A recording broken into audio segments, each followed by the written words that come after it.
And welcome back. Well, today is May the 12th, and it is the last day of National Nurses Week.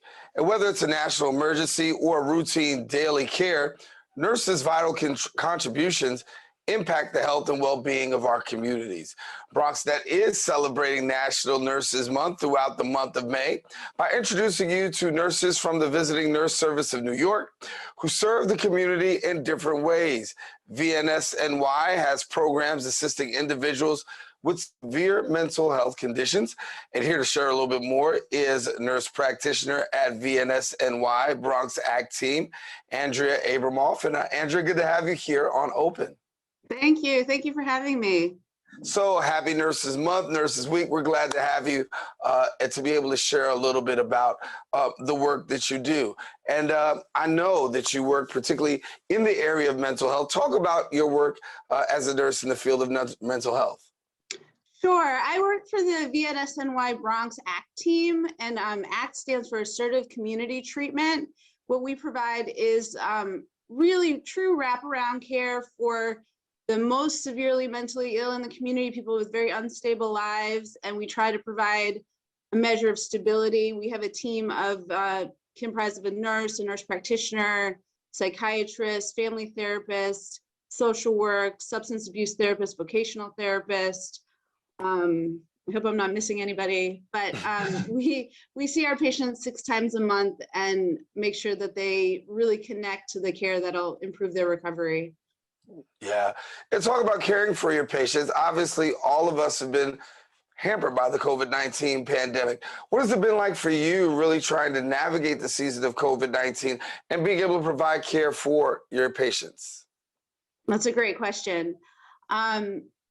It's been quite a year, as I'm sure everybody realizes, but for us, you know, we were out there the whole time, especially the nurses on our staff had to be out there, you know, pretty much every day providing hands-on care. And at the beginning, it was about getting enough PPE and then figuring out how to do things safely.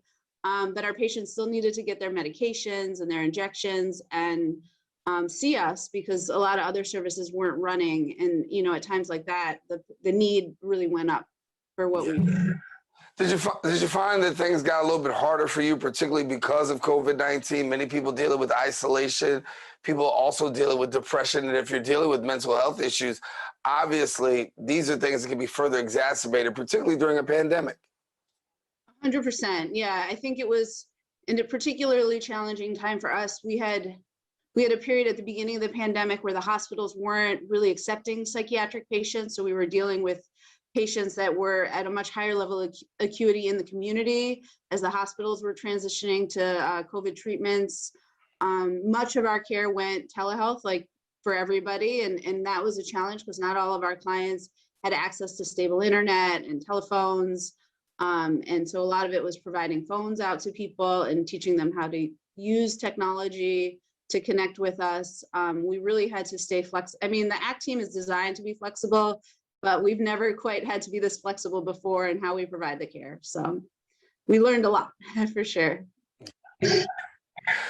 Talk to me a little bit about being a nurse, and obviously we're celebrating National Nurses Month and also Week, but what does it mean to be a nurse for you? I mean, obviously working in the field, you know, you can take things day to day, but for somebody who doesn't know about the day-to-day work, what does it mean to be a nurse, and what would you want people to know?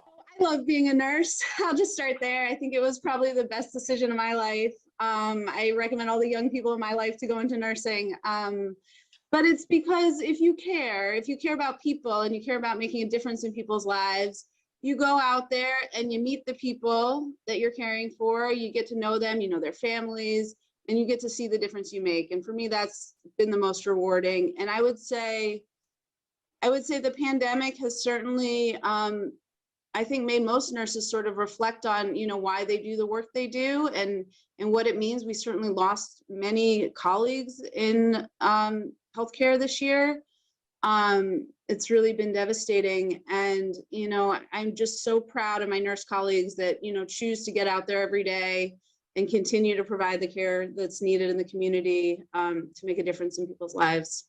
Yeah. What has been the biggest challenge for you? Because obviously a lot to contend with throughout the course of this past year. What has been the biggest challenge?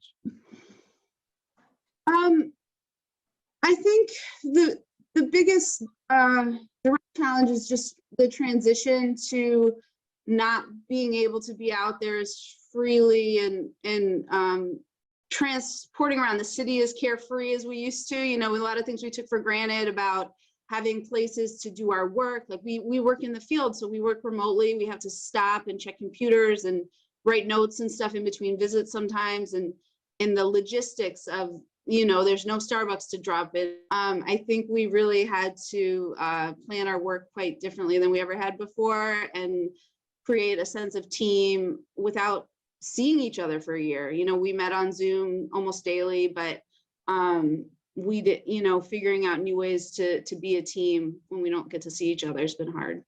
Yeah, and now that things have eased up a little bit, and you know, we're seeing a lot more openings and progressive openings. Obviously, a little bit more intense on the work side. Talk to us about what that's like now that you have the ability to see patients a little bit more in that contact.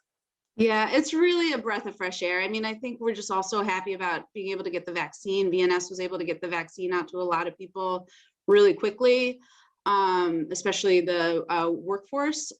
So that just the reduction of the fear of getting infected by COVID has really allowed us to get back to normal in a really positive way, and appreciate how, you know, how much we can do for people in normal times. It's been really a blessing.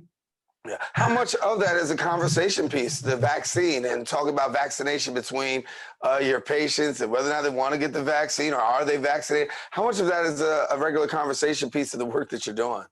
Every visit. Every visit. Yeah, I mean, and yeah, as long as somebody hasn't been vaccinated yet, it's all about, you know, can we help you get to get the vaccine? Can we talk to you about what's making you fearful about it? Where are you hesitant about it? What more information can we provide? I think that part of the severity of the mental illness and the instability and the lack of access to internet or regular communication that our patients are facing, it takes a very individualized approach to identifying what somebody's barriers are or concerns are, and addressing them, you know, respectfully and in a way that's productive to keeping them safe. And, you know, even if the vaccine's not for somebody, it's always a conversation about how to keep yourself safe. Are you encountering a lot of hesitancy and or pushback about the vaccine in the conversations that you're having? Yeah, I think our patient population kind of percentage wise probably matches the country in terms of, you know, there's maybe about half the people are just not sure that they're willing to take it. You know, there's a good strong percentage of people that are very excited to get it and want to get it at their first opportunity. And then there's many people that, you know, have a lot of fear. I mean, COVID is a really scary thing, and I think everything around it can feel very scary for people. So just, you know, kind of pacing with where they're at, meeting them where they're at. And, you know, I feel very strongly in vaccinations, and it's really, I believe, our best approach out of this. But, you know, I also respect that not everybody is, you know, sees it that way. Yeah, you have better boots on the ground than I do, and I'll ask the question about, you know, when we talked to a couple of people about vaccine hesitancy, they said, listen, once the Johnson & Johnson had that kind of pause, that put the pause on their whole vaccination, you know, looking to get the vaccination. Have you kind of got that same experience out in the field as well? Yeah, we have. I think that I certainly have heard that, you know, it's hard, you know, and the media really latches on it. There's one death, you know, there's one person that has a fatal blood clot, and not to say that that's not incredibly serious. And I do believe the pause was the right thing to do to figure out what it meant, and for the scientists to kind of catch up on knowing how to advise people how to move forward. I think it is such a scary outcome that, you know, people, you know, say, well, you know, I'm okay without it right now. Maybe I shouldn't sign up for that. But when you look at the bigger pictures of, you know, losing millions of infections across the country, and what that can mean, it's too bad, but it was the right science to put the pause on it. And I hope that people will still be able to find comfort that, you know, that's an extraordinary low percentage of people that have had that condition. Absolutely. Well, we want to thank you, Andrea Abramoff, for being with us. Congratulations on National Nurses Week, and Nurse Month. And thank you for sharing and the great work that you're doing to improve our community. Thank you for being with us. Thank you so much. Really appreciate it. All righty. Well, I want to let you know now, if you want more information, don't hesitate to go ahead and visit the website. How do you do that? Well, you go to the website, VNSNY.org. If you want to pick up your phone and call, you can do that at 212-609-1525. We encourage you, don't go anywhere. We do have more Open coming up. Open returns right after this.